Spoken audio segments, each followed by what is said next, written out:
Palavra da Verdade, com Hernandes Dias Lopes. 2 Reis, capítulo 20, por favor. Eu vou ler com vocês do verso 1 ao verso 11.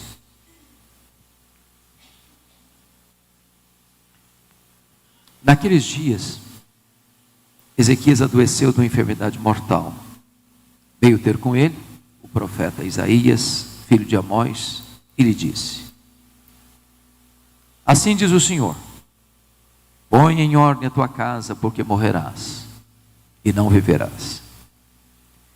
Então virou Ezequias o rosto para a parede e orou ao Senhor, dizendo: lembra-te, Senhor, peço-te, de que andei diante de ti com fidelidade, com inteireza de coração, e fiz o que era reto aos teus olhos, e chorou muitíssimo. Antes que Isaías tivesse saído da parte central da cidade, veio a ele a palavra do Senhor, dizendo: volta e dize a Ezequias, príncipe do meu povo: assim diz o Senhor, o Deus de Davi teu pai: ouvi a tua oração, vi as tuas lágrimas, e eis que te curarei. Ao terceiro dia subirás à casa do Senhor. Acrescentarei aos teus dias 15 anos, e das mãos do rei da Síria te livrarei, a ti e a esta cidade. E defenderei esta cidade por amor de mim e por amor de Davi, meu servo. Disse mais Isaías: toma uma pasta de figos. Tomaram-na e a puseram sobre a úlcera, e ele recuperou a saúde. Ezequias disse a Isaías: qual será o sinal de que o Senhor me curará, de que ao terceiro dia subirei à casa do Senhor? Respondeu Isaías: ser-te-á isto da parte do Senhor como sinal de que ele cumprirá a palavra que disse. Adiantar-se-á a sombra 10 graus ou os retrocederá? Então disse Ezequias: é fácil que a sombra adiante 10 graus, tal porém não aconteça. Antes retroceda 10 graus. Então o profeta Isaías clamou ao Senhor, e fez retroceder 10 graus a sombra lançada pelo sol declinante no relógio de Acaz. Até aqui, amém. Investindo nas próximas gerações. Bom, vocês bem conhecem a história de Ezequias.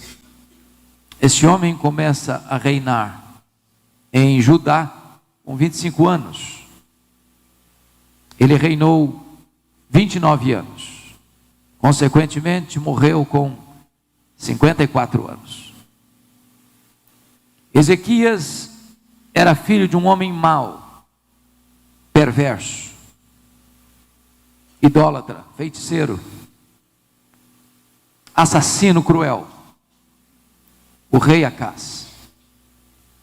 E mesmo não tendo berço, mesmo não tendo exemplo, ele foi um homem que andou com Deus, a ponto de a Bíblia dizer que antes dele ninguém foi semelhante, nem depois dele ninguém igual a ele. Quando assume o governo, com 25 anos de idade, ele promove uma reforma religiosa em Judá. Ele abre a casa de Deus que tinha sido fechada por seu pai. Ele faz uma limpeza religiosa, tirando os ídolos e restabelecendo o culto genuíno e verdadeiro ao Deus Todo-Poderoso, fazendo uma das reformas mais importantes que desemboca num grande avivamento espiritual. Tornou-se um homem opulento, rico, extremamente forte no seu governo.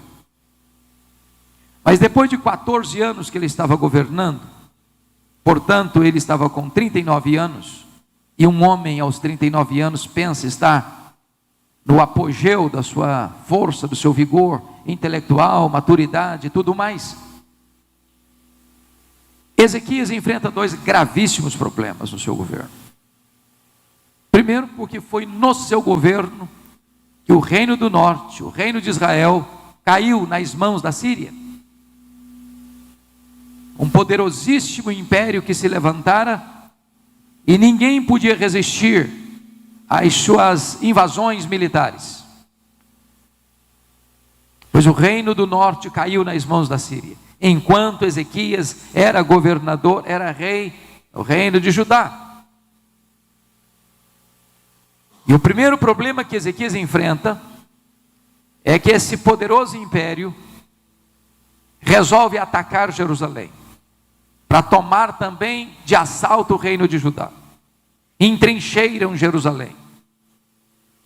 Mais de 185 mil soldados ao redor da cidade de Jerusalém. E manda uma carta para Ezequias afrontosa: renda-se, porque nenhum rei jamais pôde resistir à nossa invasão, nenhum Deus pode levar você da nossa mão. Pois Ezequias está com esse grande problema, não tem tempo para resistir, não tem força militar capaz de resistir ao poder deste grande império que está para assaltar e dominar Jerusalém. Se isso não bastasse, com 39 anos de idade, Ezequias fica doente, uma úlcera. Mesmo ele sendo rico, mesmo ele tendo tantos recursos da época disponíveis, ninguém conseguiu tratar da sua enfermidade. E foi nessa conjuntura que Deus mandou Isaías à sua casa, o profeta. E o profeta chega com um recado urgente, um comunicado, uma ordem. E a ordem era essa: Ezequias, põe em ordem a tua casa, porque morrerás e não viverás. Isso é um ultimato. Só sobrou para o rei uma parede, e para a parede ele se voltou. E diz a Bíblia que ele orou fervorosamente, ele chorou copiosamente, e Deus respondeu rapidamente.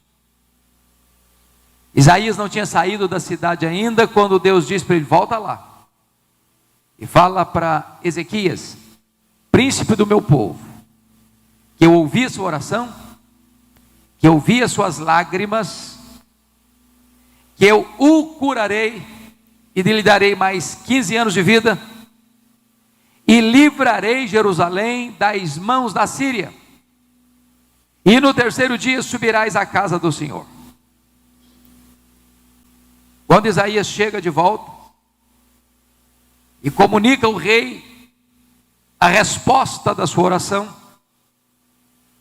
Ezequias pergunta: mas qual é a evidência que você me dá que Deus vai fazer esse milagre? E o profeta pergunta: o que você quer? Que a sombra do relógio de Acaz avance 10 graus ou retroceda 10 graus?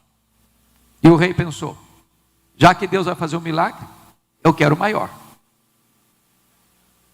Todos nós já vimos relógio adiantar, mas nem você nem eu já vimos um relógio andar para trás, da marcha ré. Então, já que Deus vai fazer, eu quero que retroceda 10 graus. E Deus interfere na estrutura do universo para atender a oração agora de Isaías em favor de Ezequias, para dar evidência a esse extraordinário milagre. Um grande milagre.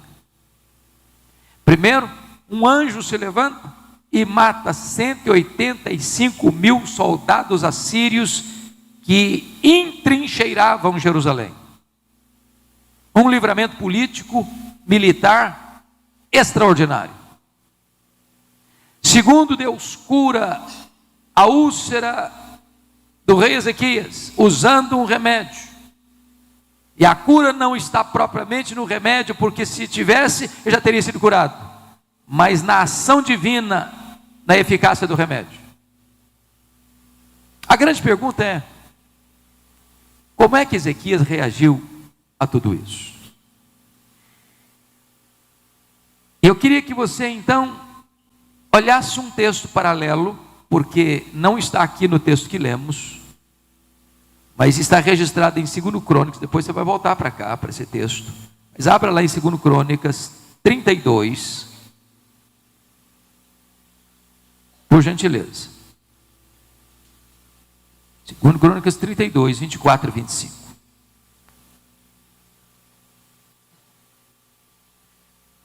Está escrito assim: naqueles dias, adoeceu Ezequias mortalmente. Então orou o Senhor, que lhe falou, e lhe deu um sinal.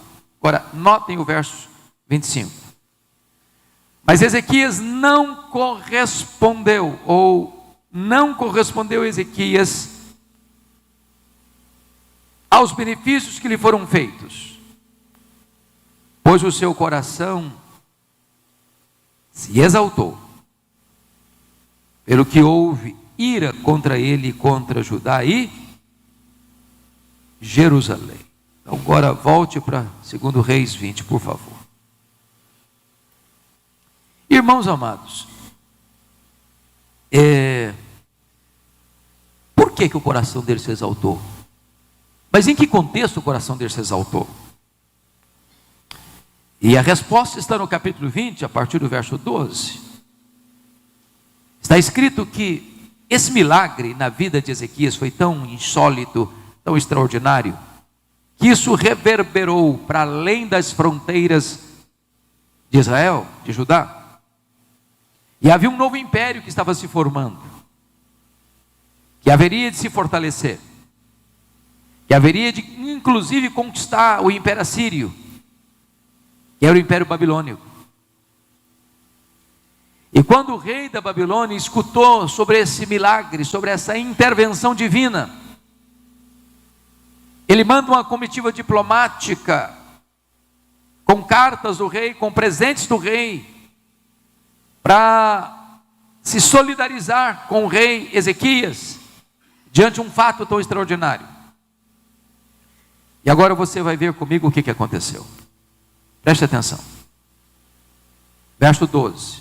Nesse tempo, 20 e 12. Merodach-Baladã, filho de Baladã, rei da Babilônia, enviou cartas e um presente a Ezequias, porque soube que estivera doente.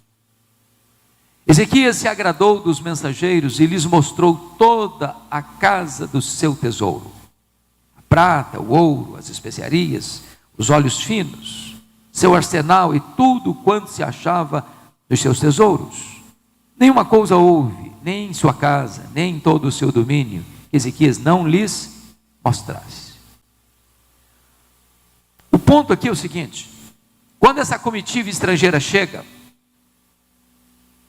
Ezequias tem a preocupação de mostrar quão grande ele era, quão rico ele era, quão poderoso ele era, quão esplêndido era o seu reino, quão magnífico era o seu governo. Mas não tem uma palavra sequer de Ezequias de exaltação a Deus, de reconhecimento de que tudo isso viera das mãos de Deus. Ele se exaltou, ele se autopromoveu, ele se engrandeceu, mas ele não deu a honra e a glória ao Deus que lhe curou e que libertou o seu reino. E diz a Bíblia, isso foi mal aos olhos do Senhor. Isso desperta a ira de Deus contra ele, contra Judá e contra Jerusalém. Sabe o que acontece? Deus manda novamente Isaías à casa dele, agora com uma outra mensagem. Qual mensagem? Confira comigo. Verso 14. Então Isaías, o profeta, veio ao rei Ezequias e lhe disse: que foi que aqueles homens disseram? E de onde vieram a ti? Respondeu Ezequias: de uma terra longínqua. Vieram da Babilônia. Perguntou o profeta ao rei: que viram em tua casa? Respondeu Ezequias: viram tudo quanto há na minha casa. Para quem que você está mostrando tudo da sua casa? Quem está tendo acesso à sua casa?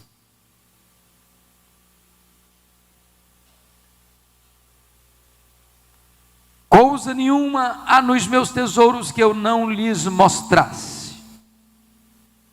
Verso 16, então disse Isaías a Ezequias: ouve a palavra do Senhor. Esse recado é muito duro. Eu peço que você preste bem atenção no que o profeta diz para ele. 17. Eis que virão dias em que tudo quanto houver em tua casa,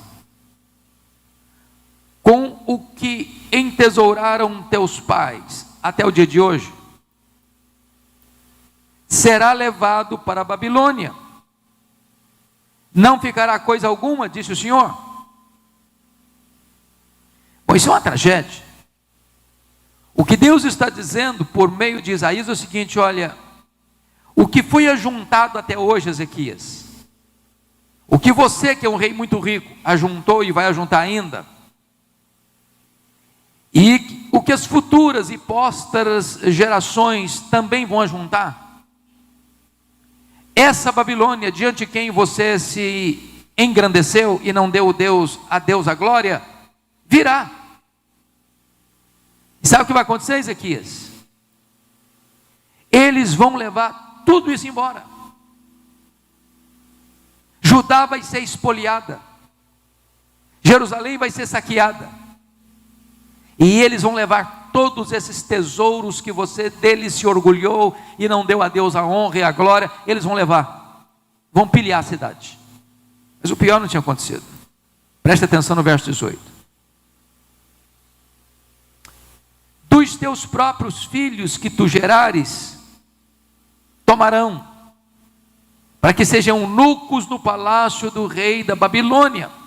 Que Deus está dizendo para ele o seguinte: olha, dos teus próprios filhos que tu gerares, serão levados cativos, escravos, e mais, eles vão ser castrados, eles vão ser feitos eunucos, eles não vão gerar mais. E eu fico pensando, se um pai escuta um negócio desse, como é que fica o seu coração? Mas a resposta de Ezequias ao profeta Isaías é incompreensível. Olha o que ele respondeu no verso 19. Então disse Ezequias a Isaías: boa é a palavra do Senhor que disseste. Espera um pouquinho. Você não entendeu o que eu estou falando? Acho que você não escutou, Ezequias, o que eu estou falando, não. Estou falando para você que a Babilônia virá no futuro, vai saquear tudo, vai pilhar tudo, vai levar tudo embora. Seus filhos e os filhos dos nobres vão ser levados cativos, vão ser castrados. E você veio me dizer que boa é a palavra que o Senhor disse? Você ficou louco? Você perdeu o juízo? Você está entendendo o que eu estou falando? Mas o rei justifica. Boa é a palavra do Senhor que disseste, pois pensava, preste atenção que tem coisa que o homem não fala, mas pensa. Pois pensava, haverá paz e segurança em meus dias. Trocando em miúdos, botando as cartas na mesa, sabe o que Ezequias está dizendo? Ora, quando isso ia acontecer, eu já empacotei. Quando isso ia acontecer, eu não estou mais aqui não. E agora vocês vão me perdoar da expressão. O que Ezequias está dizendo é o seguinte: depois que eu morrer, que se danem as futuras gerações, eu não estou nem aí. Eu só me importo comigo. Para mim o que é importante é que eu vou morrer em paz. Não vai acontecer nos meus dias. Agora depois que eu morrer, estou nem aí o que vai acontecer com os meus filhos, com os meus netos, com as outras gerações. Que se danem. Lamentável, não? Profundamente lamentável. Irmãos amados, qual foi a ordem que Deus deu mesmo para Ezequias? Põe em ordem a tua casa. Preste atenção que Deus não botou, Ele mandou ele apenas botar em ordem a vida dele. Deus mandou ele botar em ordem a casa dele. E claro que Deus não está falando de casa com 4 quartos, 2 suítes, uma cozinha e uma área de serviço. Deus está falando do palácio físico.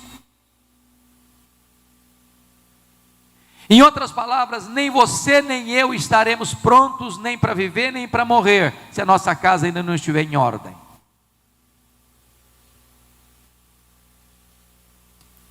Agora vamos ao capítulo 21 para entendermos isso.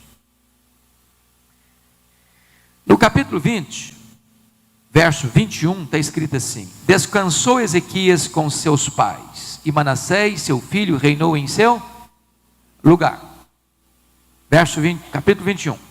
Tinha Manassés 12 anos de idade quando começou a reinar, e reinou 55 anos em Jerusalém. Então vamos chegar a uma matemática aqui. Quantos anos deu a Ezequias? Deus deu a Ezequias? 15 anos. Com quantos anos Manassés começou a reinar? 12 anos. Qual foi a conclusão que você chegou?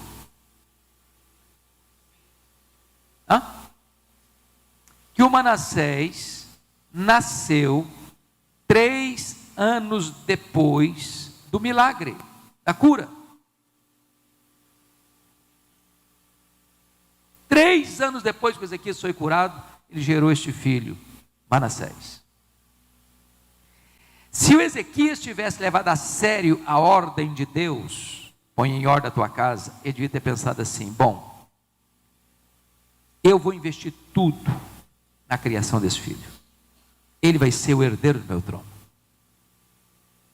Então eu vou educar esse menino, eu vou discipular esse menino, eu vou andar com esse menino, vou ensinar esse menino, vou contar a história do povo de Deus para esse menino, vou ensinar esse menino a amar a Deus, vou inculcar no coração, na mente dele, os princípios de Deus, vou fazer disso o meu maior ministério, porque foi a ordem que Deus me deu. Põe em ordem a tua casa. Agora vamos ver como é que foi esse menino. 21:2, confira comigo. Fez Manassés o que era mal perante o Senhor, segundo as abominações dos gentios que o Senhor expulsara de suas possessões e de dos filhos de Israel. Eu não tenho dúvidas de que Manassés, que foi o rei que mais governou em Jerusalém, 55 anos, o pior rei da história de Judá. Um monstro. Diríamos hoje, um homem possesso. Esse homem foi idólatra, esse homem foi feiticeiro, esse homem foi astrólogo, esse homem encheu Jerusalém de sangue. Foi esse homem que mandou serrar o profeta Isaías ao meio. Exatamente o profeta que mandou o seu pai botar em ordem a sua casa. E verso 3 diz: pois tornou a edificar os altos que Ezequias seu pai havia destruído, e levantou altares a Baal, fez um poste ídolo, como o que fizera Acabe, rei de Israel, e se prostrou diante de todo o exército dos céus e o serviu. Edificou altares na casa do Senhor, da qual o Senhor tinha dito: em Jerusalém porei o meu nome. Também edificou altares a todo o exército dos céus, nos átrios da casa do Senhor, e queimou a seu filho como sacrifício. Adivinhava pelas nuvens, era goureiro, tratava com os médios e feiticeiros, prosseguiu em fazer o que era mal perante o Senhor, para provocar a ira. Agora veja o versículo 16. Além disso, Manassés derramou muitíssimo sangue inocente, até encher Jerusalém de um a outro extremo, afora seu pecado com o que fez pecar a Judá, praticando o que era mal perante o Senhor. Esse homem foi um monstro. A sensação que eu tenho é que parece que Manassés era revoltado com o pai. Ele deve pensar assim: tudo que meu pai fez, eu vou fazer o contrário. Meu pai tirou os altos, pois eu vou levantar os altos. Meu pai limpou a casa de Deus, pois eu vou encher de novo a casa de Deus de ídolos. Meu pai fez uma reforma, pois eu vou promover aqui toda sorte de idolatria, de feitiçaria, de astrologia. Eu vou fazer tudo o contrário. Por quê? Porque certamente Ezequias negligenciou a ordem que Deus deu para ele. Põe em ordem a tua casa.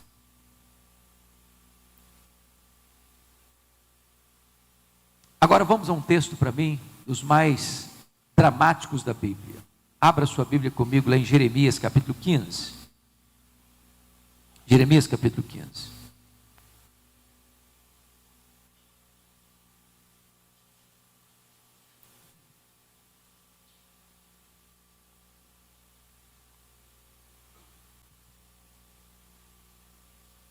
Vocês se lembram de que o profeta Isaías diz que viriam dias em que a Babilônia viria para saquear tudo, para levar os filhos como escravos e castrá-los?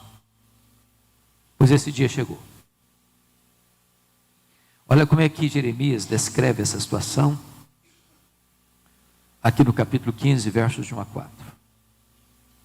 Disse-me, porém, o Senhor: ainda que Moisés e Samuel se pusessem diante de mim, Moisés e Samuel considerados os dois grandes intercessores do Velho Testamento, meu coração não se inclinaria para este povo. Lança-os diante de mim e saiam. Quando te perguntarem para onde iremos, dir-lhes-ás: assim diz o Senhor, o que é para a morte, para a morte, o que é para a espada, o que é para a fome, para a fome, o que é para o cativeiro, porque os punirei com 4 sortes de castigo, diz o Senhor: com a espada para matar, com cães para os arrastarem, e com as aves dos céus e as feras do campo para os devorarem e destruírem. É uma cena dramática, soleníssima, mas o verso 4 explica, preste atenção: entregá-los-ei para que sejam um espetáculo horrendo para todos os reinos da terra, por causa de Manassés, filho de Ezequias, rei de Judá, por tudo quanto fez em Jerusalém. Sabe quanto tempo tem depois de Manassés e Ezequias? Cerca de 100 anos. Conclusão. Sabe onde nasceu o cativeiro babilônico? Que destruiu o templo de Jerusalém, que arrasou com a cidade de Jerusalém, que levou o povo de Judá para 70 anos de um amargo cativeiro. O útero que gestou o cativeiro babilônico foi a casa de Ezequias. Põe em ordem a tua casa. Ele não obedeceu a esta ordem.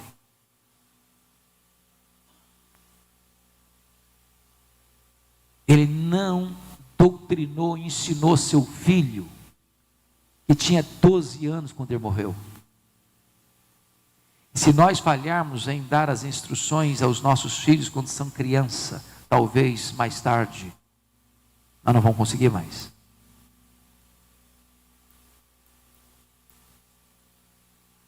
Alguém já disse que Davi salvou o mundo e perdeu a sua família. Alguém já disse que Noé salvou a sua família e perdeu o mundo. Talvez o projeto de Deus é que pela nossa família nós alcancemos o mundo. Quando eu olho para a Bíblia, eu vejo que para cada pessoa Deus deu uma missão muito específica. Por exemplo, qual foi a grande missão que Deus deu para Moisés? Tirar o povo da escravidão do Egito. Qual foi a grande missão que Deus deu a Josué? Introduzir o povo na terra prometida.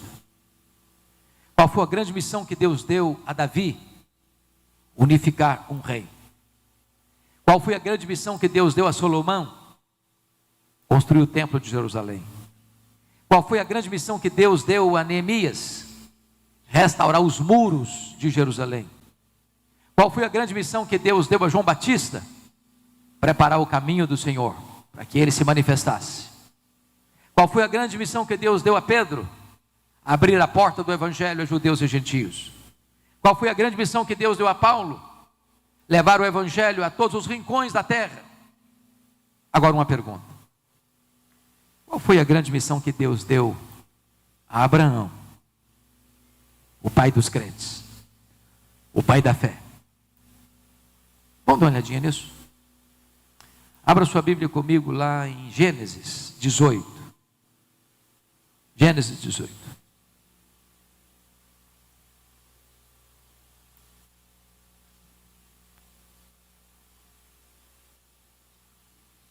Versos 18 e 19.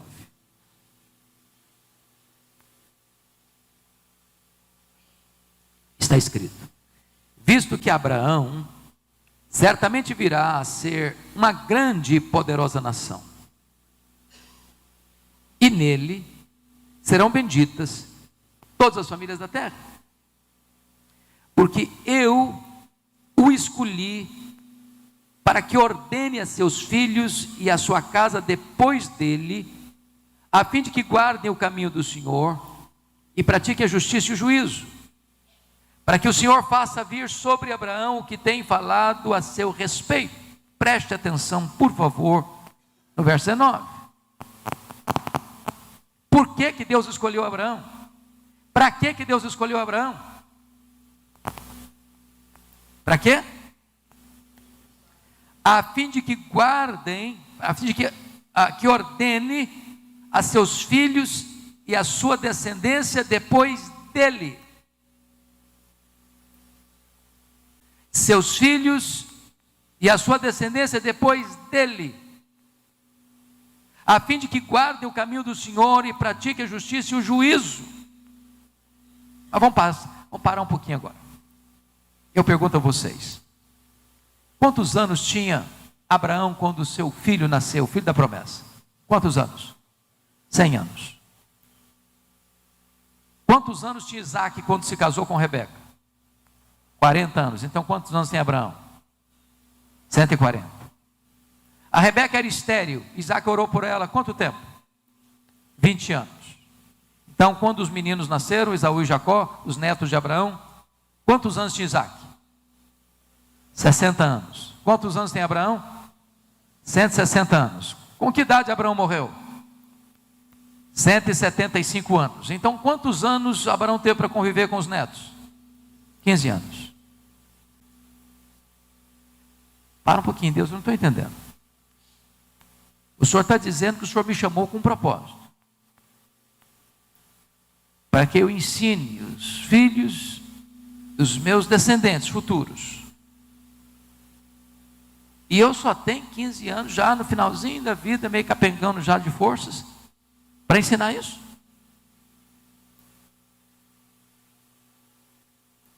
Parece que o Senhor está me dando uma missão tardia demais. Por que o Senhor não me fez isso no vigor da juventude? Ou pelo menos quando o Senhor me chamou lá de Ur dos Caldeus?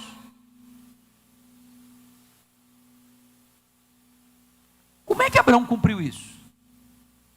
Porque veja você que o projeto de Deus está claro no verso 19.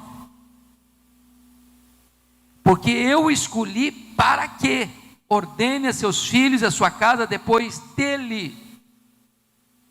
Bom, então vamos entender algo maravilhoso. Abra sua Bíblia comigo em Hebreus 11, 13.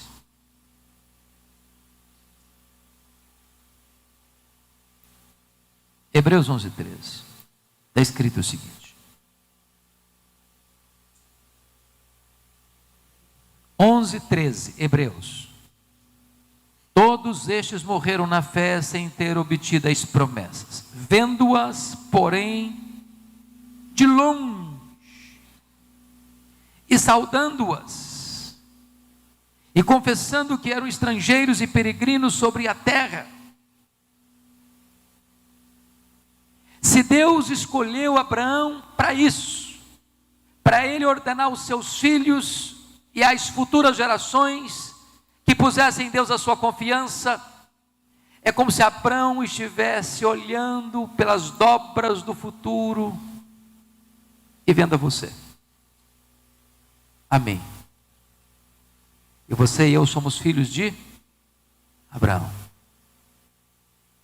Porque os filhos de Abraão não são aqueles que têm o sangue de Abraão correndo em suas veias. Os filhos de Abraão são aqueles que têm a fé de Abraão habitando em seu coração.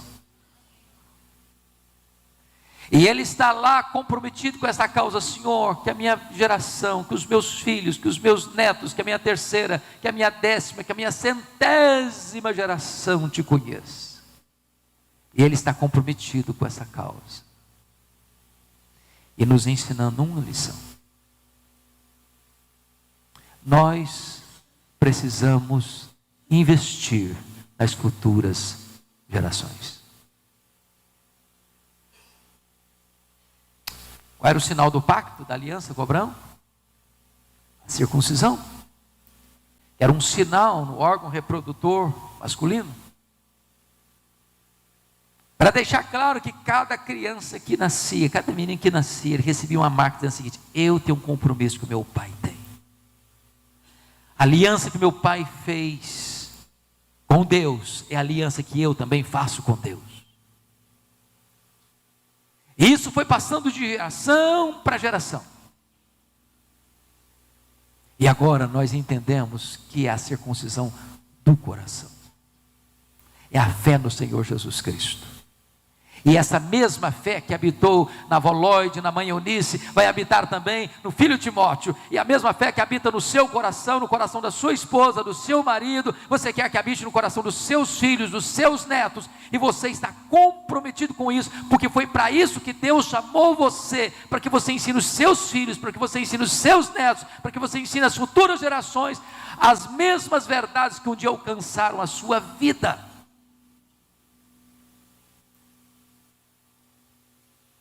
Irmãos, nós vivemos uma geração que está perdendo isso.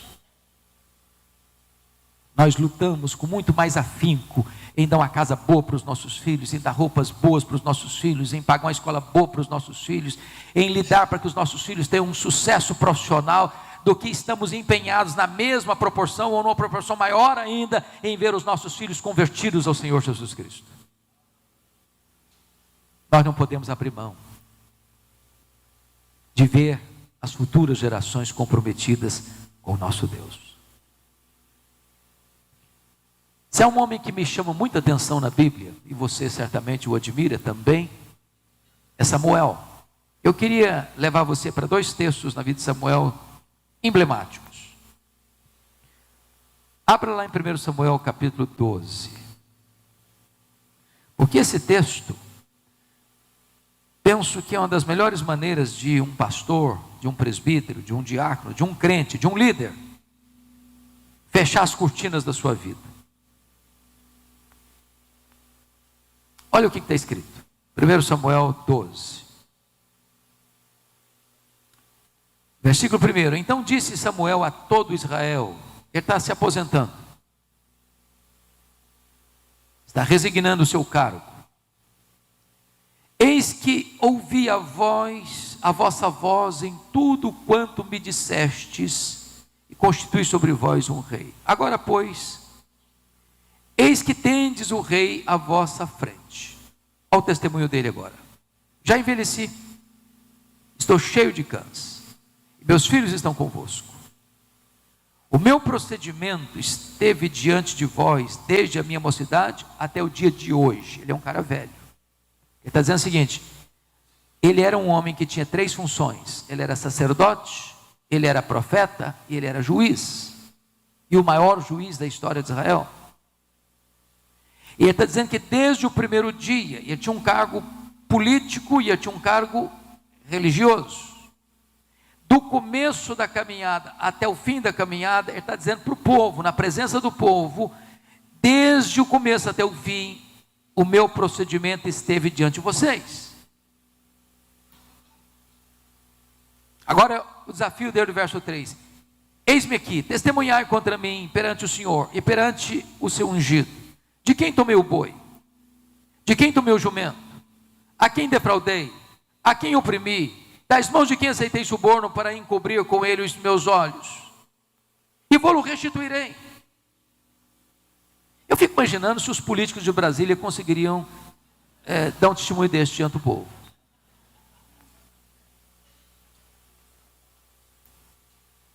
Camarada passa a vida inteira dele pública, sem deixar mácula, sem nada debaixo do tapete, sem nenhuma situação de falcatrua, de aproveitamento, de enriquecimento ilícito.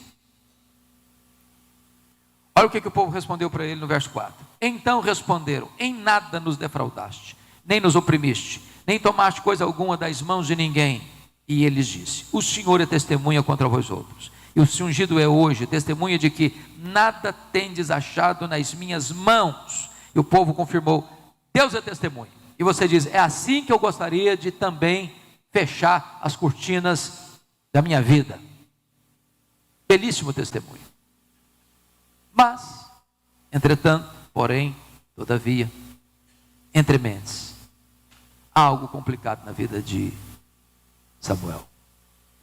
Volta lá comigo para o capítulo 8 deste livro. Capítulo 8.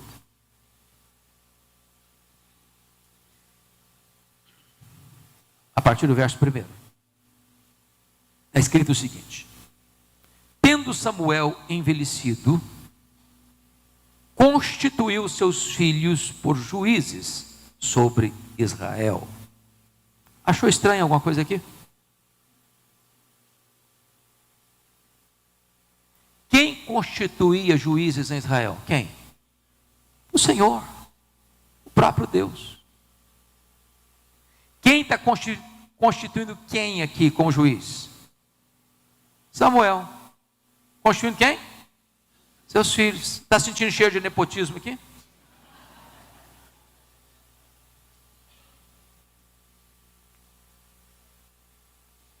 Mas quem eram os filhos de Samuel?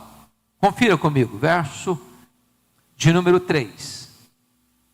Porém seus filhos não andaram pelos caminhos dele. Antes se inclinaram à avareza e aceitaram subornos e perverteram o direito. Para, só um pouquinho para entender uma coisa. Qual foi o ponto forte do testemunho de Samuel diante do povo? Não aceitou suborno, íntegro, não pegou um centavo do Estado, do erário.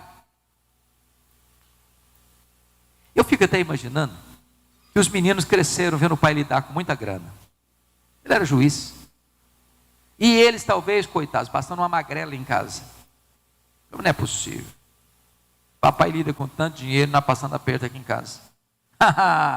Quando a gente ocupar o lugar do papai com a gente, vai ser diferente. Nós vamos aproveitar. O que é isso?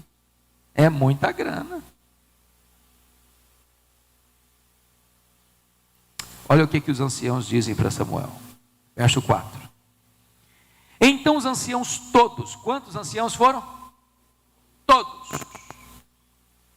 Os anciãos todos de Israel se congregaram e vieram a Samuel a Ramá e lhe disseram: vê, já estás velho, e teus filhos não andam pelos teus caminhos. Constitui-nos, pois, agora um rei sobre nós, para que nos governe, como tem todas as nações. Sabe o que eles estão dizendo para Samuel? Os anciãos: Samuel, você está quase empacotando, já com o pé na cova. Se você vivesse mais 50 anos, Samuel, nós estamos fechados com você. Você é o cara.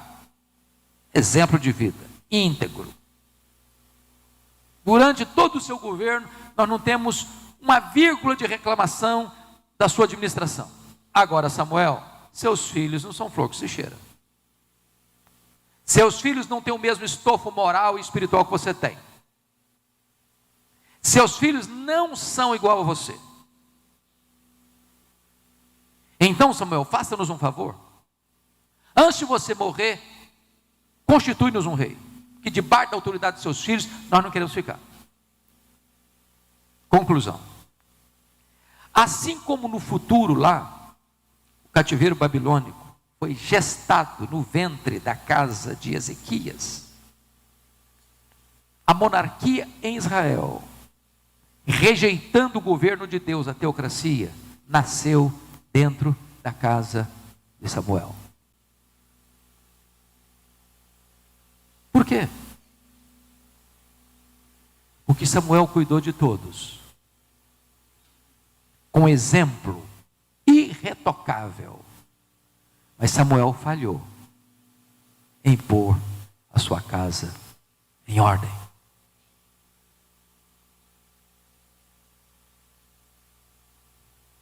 Ô, irmãos, eu não sei se esse negócio mexe com vocês.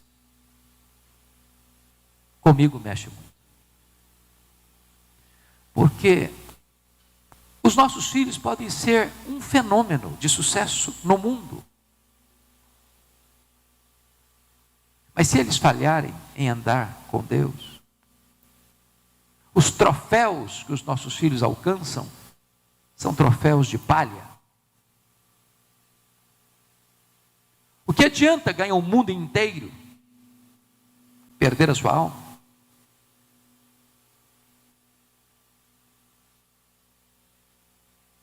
A sensação que eu tenho é que nós estamos numa corrida de revezamento. Se nós falharmos em passar o bastão do Evangelho para os nossos filhos, nós perderemos essa maratona.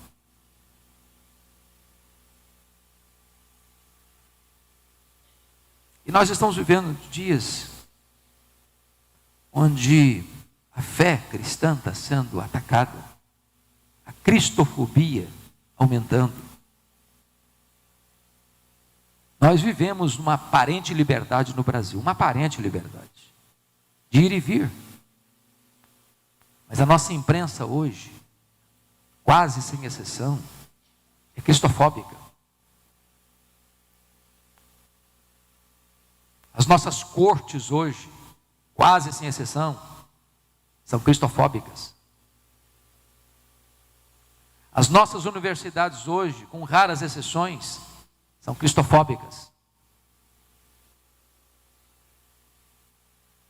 Há janelas abertas, onde os nossos filhos estão olhando, que os convida para rejeitar o cristianismo.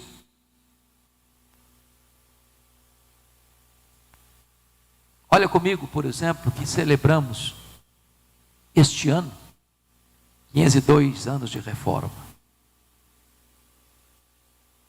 Você vai para a Europa hoje, o berço da reforma, não tem mais motivo de celebrar a reforma.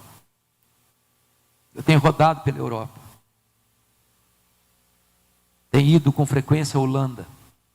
A Holanda até 1960, o povo frequentava a igreja. Hoje os templos estão lá, mas vazios. Vazios. De vez em quando, uma peça musical, uma palestra social, mas os crentes não vão mais para a igreja. Por quê? Porque os pais falharam em passar o bastão do Evangelho para os seus filhos. Nós somos a Escócia de John Knox, a Escócia berço do presbiterianismo. Chegamos em Edimburgo, na praça principal, um templo belíssimo.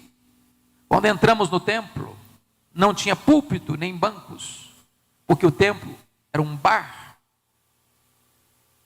onde as pessoas se reuniam para beber e para dançar. Preservar a estrutura do templo. As pessoas não estão mais na igreja. Vamos para a Inglaterra dos grandes avivamentos, a Inglaterra de John Wesley, de George Whitefield, a Inglaterra de William Carey, de William Wilberforce, de John Owen, a Inglaterra de John Charles Ryle, a Inglaterra de Charles Haddon Spurgeon, a Inglaterra de Mark Lloyd Jones, de John Stott. Hoje menos de 4% dos ingleses frequentam a igreja evangélica. Os nossos templos estão sendo vendidos e transformados em bares, em boates, em museus, em mesquitas muçulmanas. Por quê? Porque os pais falharam em passar o bastão do Evangelho para os seus filhos.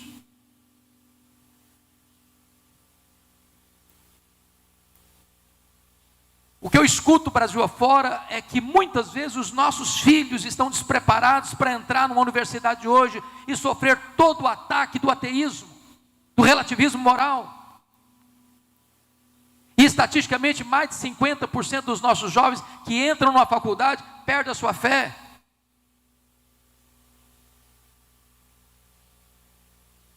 Eu estava pregando num congresso nos Estados Unidos há 2 anos, e depois do congresso eu fui pregar numa igreja que estava a 30 minutos de carro do hotel que eu estava, e o pastor que me levava me mostrou 11 templos, 11, fechados, estavam sendo vendidos, que não tinha mais gente para frequentar.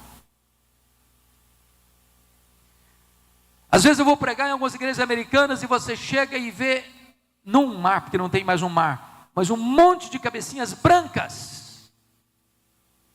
porque os jovens não estão mais lá. Se nós falharmos, irmãos, na nossa missão de transmitir aos nossos filhos, teremos fracassado rotundamente em nossa missão.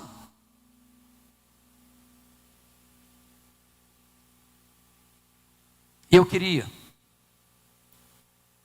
antes de encerrar, ler com vocês alguns textos, ou relembrar alguns textos. Primeiro, lá em Deuteronômio 6, vocês conhecem tão bem, 4-9, estas palavras que hoje eu te ordeno estarão no teu coração. Ouve, ó Israel, o Senhor nosso Deus é o único Senhor. Essas palavras que eu hoje te ordeno estarão no teu coração, e tu as inculcarás ao coração dos seus filhos. Em outras palavras, irmãos, não dá para educar os nossos filhos e ensiná-los a não ser com exemplo. Se os nossos filhos verem em nós inconsistência, eles perderão o ânimo de andar com Deus. Põe em ordem a tua casa. Pense comigo, por favor. Salmo 44, primeiro. Olha o que está escrito aí. Ouvimos, ó Deus, com os próprios ouvidos, nossos pais nos têm contado o que outrora fizeste em seus dias. Eu pergunto a você, qual a última vez que você chamou seus filhos para contar para eles o que Deus tem feito na sua vida? O que Deus já fez na sua história? Porque às vezes a gente conta sobre política, a gente conta sobre futebol, a gente conta sobre o Brasil, a gente conta sobre o problema do mundo, a gente conta sobre os últimos acontecimentos, mas a gente não tem mais parado para sentar com os nossos filhos e contar para eles o que Deus fez na nossa vida, quem é Deus para o nosso coração. Qual foi a última vez que você pegou seus netos no colo para contar para eles o que Deus tem feito na sua vida? Está escrito lá em Provérbios 22:6, ensina a criança, não o caminho que ela quer andar. Ensina a criança, não o caminho que ela deve andar, mas ensina a criança no caminho. É andando com ela, é sendo exemplo para ela, sendo modelo para ela. Mas eu quero encerrar com 2 textos. Esses eu gostaria que você abrisse comigo. O primeiro deles é Salmo 78.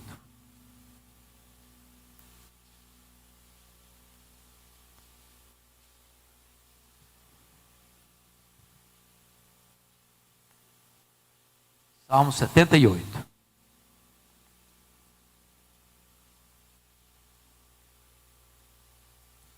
Verso 3.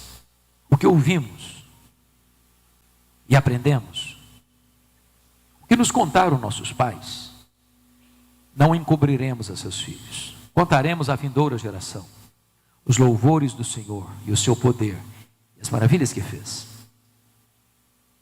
Verso 6. A fim de que a nova geração os conhecesse, filhos que ainda hão de nascer, se levantassem e por sua vez os referissem aos seus descendentes, para que pusessem em Deus a sua confiança. Você tem um privilégio, versículo 3, você ouviu, seus pais contaram para você. Quem é filho de crente aqui? Pais crentes, levanta a mão. Louvado seja Deus, somos privilegiados. Nossos pais nos contaram essa história. Mas privilégio implica numa promessa, no versículo 4, não encobriremos aos seus filhos. Mas privilégio e promessa precisa passar por um plano. Nós contaremos à vindoura geração os louvores do Senhor, o seu poder. Não fica só seus filhos, não, seus netos, terceira geração, quarta geração. Mas com um propósito, versos 6 e 7, a fim de que a nova geração os conhecesse, filhos que ainda hão de nascer, se levantasse e por sua vez os referisse aos seus descendentes, para que pusessem em Deus a sua confiança. Nós precisamos investir nas futuras gerações. E o último texto que eu quero partilhar com vocês, 2 de Pedro, capítulo 1, versos 14 e 15. Abra comigo. Segunda carta de Pedro, 1, 14 e 15. Pedro está morrendo. Aliás, Jesus tinha profetizado que ele morreria crucificado, lá em João 21, 18 e 19. E ele agora está no corredor da morte, como Paulo estava quando escreveu 2 Timóteo. E olha o que ele vai escrever aí no verso 14. Certo de que estou prestes a deixar o meu tabernáculo, estou prestes a morrer, como efetivamente nosso Senhor Jesus Cristo me revelou, lá em João 21, 18 e 19. Mas ele diz assim: mas de minha parte, esforçar-me-ei, de que maneira? Diligentemente, por fazer que a todo tempo, mesmo depois da minha partida, ou seja, mesmo depois da minha morte, conserveis lembrança de tudo. Entenderam o que estou falando aqui? Pastor Lutero, o que nos deixa o coração consolado é que quando Jesus nos chamar, o nosso ministério não terá sido encerrado. Pedro tem tanto compromisso com as futuras gerações, está tão apaixonado com esse ministério da pregação, que ele está dizendo o seguinte: eu me esforço, estou morrendo, já estou deixando meu tabernáculo, já vou partir para o martírio, eu vou ser crucificado, mas eu ainda estou empenhado numa causa. Sabe qual é a causa? É que depois que eu morrer, o que eu ensinei para vocês continue reverberando no coração de vocês. Eu vou morrer, mas o meu ministério vai continuar. A minha voz vai se calar, mas a palavra de Deus vai continuar gritando altissonantemente no coração de vocês. Eu vou morrer, mas o meu compromisso com as futuras gerações vai permanecer viva na mente e no coração de vocês. Irmãos, quem sabe nós hoje fizéssemos uma renovação do nosso compromisso com o nosso Deus, para que os nossos filhos se voltem para o Senhor, para que eles sejam cheios do Espírito Santo de Deus. Nós não geramos filhos para a morte, nós não geramos filhos para o cativeiro, nós não geramos filhos para serem escravos do diabo, nem para servirem o mundo, nem para povoar o inferno. Os nossos filhos são herança de Deus, os nossos filhos são promessa de Deus, e nós não podemos abrir mão deles, para que também tenhamos a bênção de saber que as futuras gerações terão igrejas vivas, cheias do Espírito Santo. Que os nossos filhos sejam mais crentes do que nós, e que eles possam levantar bem alto a bandeira do Evangelho. Nós temos 5 minutos para orar. Talvez nós pudéssemos, diante do que Paulo recomendou aos Efésios, por esta causa, eu me ponho de joelhos diante do Pai, quem toma o nome de toda a família, tanto nos céus como sobre a terra. Vamos nos ajoelhar um pouquinho. Vamos colocar os nossos filhos, os nossos netos, os filhos que ainda vão nascer. E você vai começar a orar pelos seus netos. Você que nem filhos ainda tem. Você não os tem, adote-os. Se não biologicamente, adote-os espiritualmente. E ore por eles. E peça a Deus para que a sua descendência seja bem-aventurada na terra e conheça o Senhor. Vamos orar. Se você puder, se ajoelhe onde você está.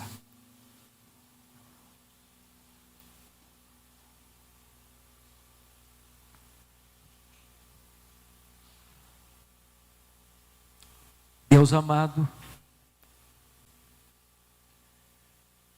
depois da salvação que nos deste em Cristo, o nosso maior tesouro é a nossa família.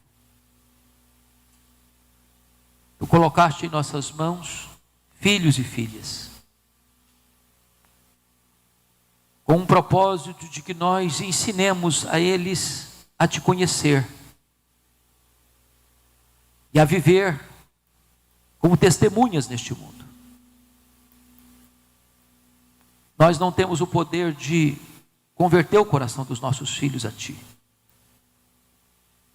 Por isso nós pedimos, ó Espírito Santo de Deus, manifesta-te salvadoramente aos nossos filhos, abrindo-lhes os olhos da alma, tocando-lhes com o toque regenerador do Espírito Santo, para que aqueles que ainda não foram convertidos o sejam, aqueles que já foram convertidos que sejam cheios do Espírito Santo. E permita, Deus, que nesta maratona de revezamento nós não falhemos em passar o bastão do Evangelho para os nossos filhos, para os nossos netos, para as futuras gerações. Meu Deus, nós te pedimos que os nossos filhos e os nossos netos sejam mais crentes do que nós, mais cheios do Espírito Santo do que nós, que a igreja de amanhã seja uma igreja mais viva, mais operosa e mais cheia do teu poder do que a igreja de hoje. E que, Senhor, nós possamos olhar como Abraão ao longe, contemplar a tua promessa e saudá-la, entendendo, Deus, que tu hás de nos dar uma descendência de semente santa para te conhecer e te fazer conhecido neste mundo. Abençoa os casais aqui presentes. Tu que conheces a família de cada um de nós, tu bem sabes como a nossa família.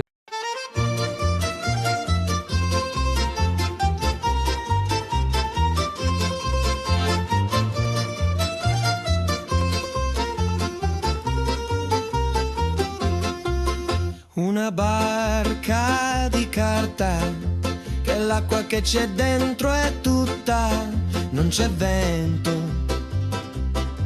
non c'è vento, si muove per un niente, per uno spostamento d'aria.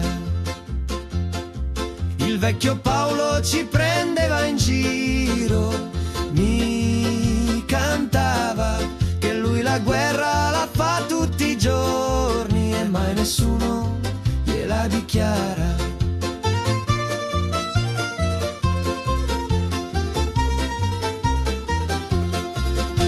Un viaggio di fortuna, non si è mai pronti quando arriva, non c'è scelta, non c'è scelta, l'anima si arrende, lo stomaco si chiude a tutto. Il vecchio Paolo ci prendeva in giro, mi cantava che lui la guerra la fa tutti i giorni e mai nessuno gliela dichiara.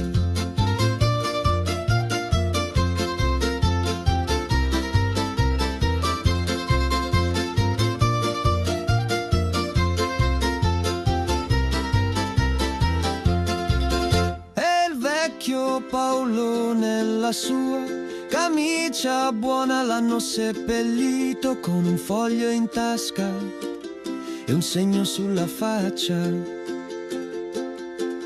E il vecchio Paolo nella sua camicia buona l'hanno seppellito con un foglio in tasca e un segno sulla faccia.